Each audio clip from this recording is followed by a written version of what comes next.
to insult your own brother is act of sin. It's a sinful act. It's fisk. And fighting against your own brother is kufr. That's what Prophet Muhammad sallallahu alaihi wasallam said. So if you can master the courage to insult your own brother, to disfigure your own brother, to belittle your own brother, to put your brother down, then I don't know what kind of Muslim and what kind of Islam you're practicing. Because Prophet Muhammad sallallahu alaihi wasallam made it clearly, "Sibab al-Muslimi fusuqun wa qitaluhu kufr." For you to insult your own brother is act of fisk. It's a sinful act. And fighting against your own brother is what? It's kufr. It's act of disbelief. And nowadays, it's easy for Muslims to insult his own brother.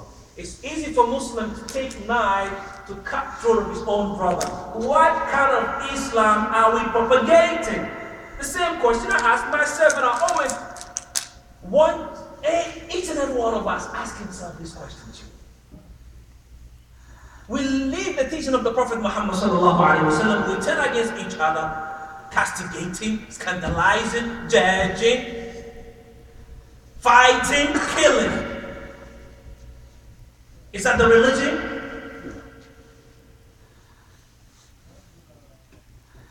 What did Allah subhanahu wa ta'ala say about killing the Muslim?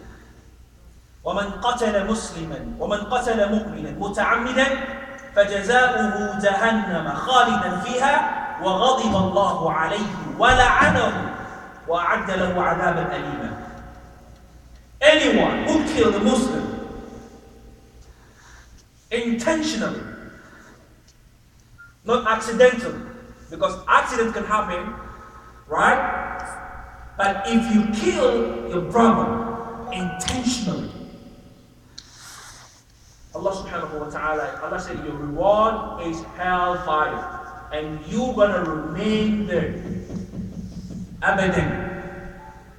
Abadan, the ulama gave the definition of abadan. They say zamanun mustaqbalun la nihayata lahu. It's a future that has no end. That's the word abadan. It's something that will happen in the future that has no end. So you're gonna be there in hellfire. And Allah will invoke His curse on you. And Allah subhanahu wa ta'ala will punish you. This is the reward. But nowadays we have Muslims killing innocent lives, subhanAllah. Where are we from the Prophet Muhammad sallallahu alayhi wa sallam? When Prophet Muhammad sallallahu alayhi wa sallam was making tawaf of Kaaba, he saw the Kaaba. You and I know the status of Kaaba in Islam. That's where we face any time that we want to pray, right? But the Prophet Muhammad sallallahu alayhi wa sallam admitted the fact that Kaaba is a sacred house. But he swore that the blood of Muslim is more sacred to Allah subhanahu wa ta'ala than Kaaba. Allahu Akbar. So the blood of Muslim is more sacred to Allah subhanahu wa ta'ala than Kaaba itself. So don't play with it, my dear brother. Others may do maybe out of something, but you have to know. And we have to choose whether we are following the teaching of the Prophet Muhammad sallallahu alaihi wasallam or we are following our own desire. The Sunnah is very, very clear.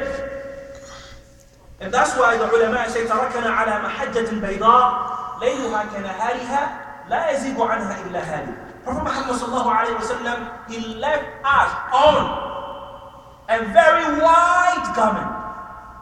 Very, very wide. It's known.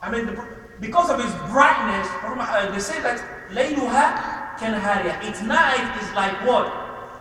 It's like afternoon or it's like morning, because it doesn't make any difference. You see it as clear, you see it as night in the night as clear as you see it in the morning or in the afternoon. And anyone who didn't follow it then he is indeed halik. May Allah subhanahu wa ta'ala protect us. This is the sunnah of the Prophet Muhammad sallallahu alayhi wa sallam when it comes to treating each other as brothers. And Islamic brotherhood, subhanAllah, is very, very important. It's something that we have to teach ourselves, teach our family, teach our kids.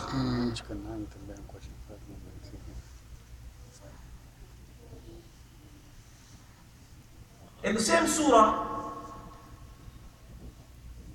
one of the things that actually ruined this brotherhood is a bad suspicion. It's a bad suspicion, subhanAllah. يَا أَيُّهَا الَّذِينَ آمَنُوا اجْتَنِبُوا كَثِيرًا مِنَ الظَّنِّ إِنَّ بَعْضَ الظَّنِّ إِثْمٌ. Subhanallah. Believers, Allah subhanahu wa ta'ala said, اجتنبوا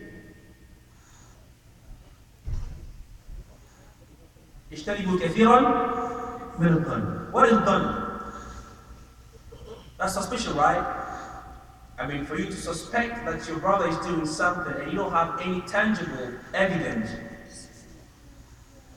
to support exactly what is going on in your mind. It's something that you don't see, but you just have this bad feeling about your brother.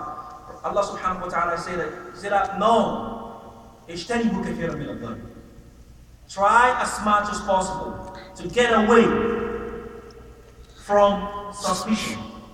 Because in the Bible, some of the suspicion actually lead to sin. And Umar ibn Khattab has this wonderful saying when he says about how to treat your brother. Anytime that your brother sees something and you suspect that something is happening, no. He says, لا تظنن كلمة خرجت من أخيك سوءا لا تظنن كلمة خرجت من أخيك سوءا إلا وأنت تجد لها في الخير محملا. لا تظنن كلمة خرجت من أخيك سوءا إلا وأنت تجد لها في الخير محملا. So that don't think ill of the word that comes out of your brother's mouth. Don't think ill of any word that comes out of your brother's mouth unless you have a good intention towards it. SubhanAllah. Unless you have a good intention towards it. How many of us have good intention towards our brothers?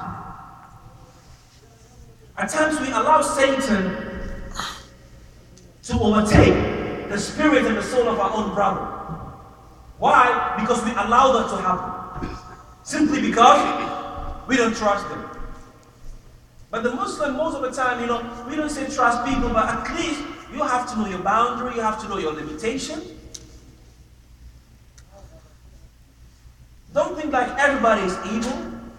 No, we have a very beautiful soul. MashaAllah, some of the brothers have very beautiful souls. But maybe your action or your reaction towards them, that makes them look bad. That makes them look bad. That makes them act in a certain way. But if you approach them with a good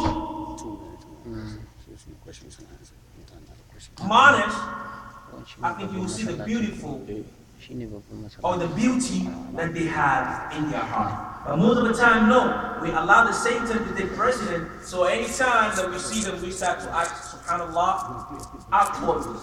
And that's not good. That is not good. So let us restrict ourselves from having a bad suspicion on our own brother or about our own brothers. It is not healthy, it's un-Islamic. But at the same time, in the same ayah, Allah subhanahu wa ta'ala says, distance yourself from backbiting al-ghiba. وَلَا يَغْتَبْ بَعْضُكُمْ بَعْضًا. Distance yourself from al-ghiba, which is backbiting.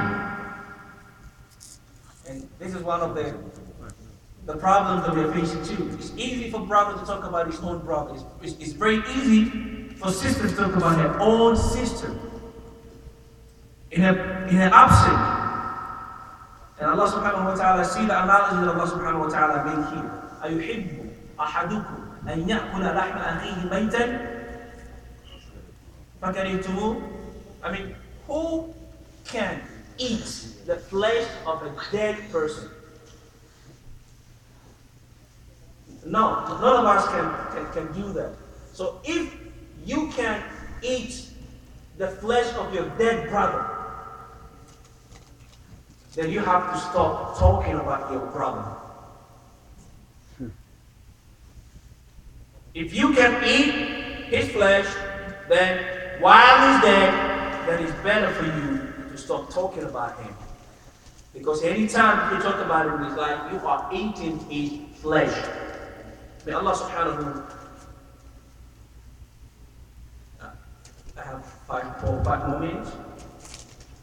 So that people can ask questions. Yeah, we want to stop over here so people can ask the question. 8 o'clock. 8 o'clock. So if you do 5 more minutes and then we open it for question and answer. No problem, inshallah. I can sacrifice those minutes for the question and answer. I can see some brothers ask questions, inshallah. So we don't want to, inshallah. For the questions and answers. That you want to ask, inshallah. 8 o'clock. So I think for the sake of time, we don't have much more he time. can't stop, Inshallah, but inshallah, tomorrow, inshallah, we'll be here. After Salat, inshallah, then we're going to continue, inshallah. So, this session is for the question and answer, inshallah. May Allah subhanahu wa ta'ala guide us with his guidance. May Allah subhanahu wa ta'ala make us love each other, love one another. Because loving one another is what makes us Muslims. And let us not forget that the Prophet Muhammad sallallahu alayhi wa sallam in the hadith said that يُؤْمِنْ أَحَدُكُمْ حَتَّى يُحِبَّ لِأَخِيهِ مَا يُحِبُّ لِنَفْسِهِ. You can never be a complete Muslim until you love for your brother what you love for your own self. So if you want yourself to become prosperous, then you also have to want that for your brother. You also have to desire that for your brother. If you want to become, if you want Allah subhanahu wa ta'ala to bless you with a good children, you also have to wish your brother the same thing. If you want to become a successful businessman, you have to wish your brother the same thing, because that one makes you a full and complete believer. May Allah subhanahu wa ta'ala increase our iman. May Allah subhanahu wa ta'ala increase our taqwa and make us love one another. هذا والله أعلم. وعلى آله وأصحابه وسلم. Anybody want to write the question down?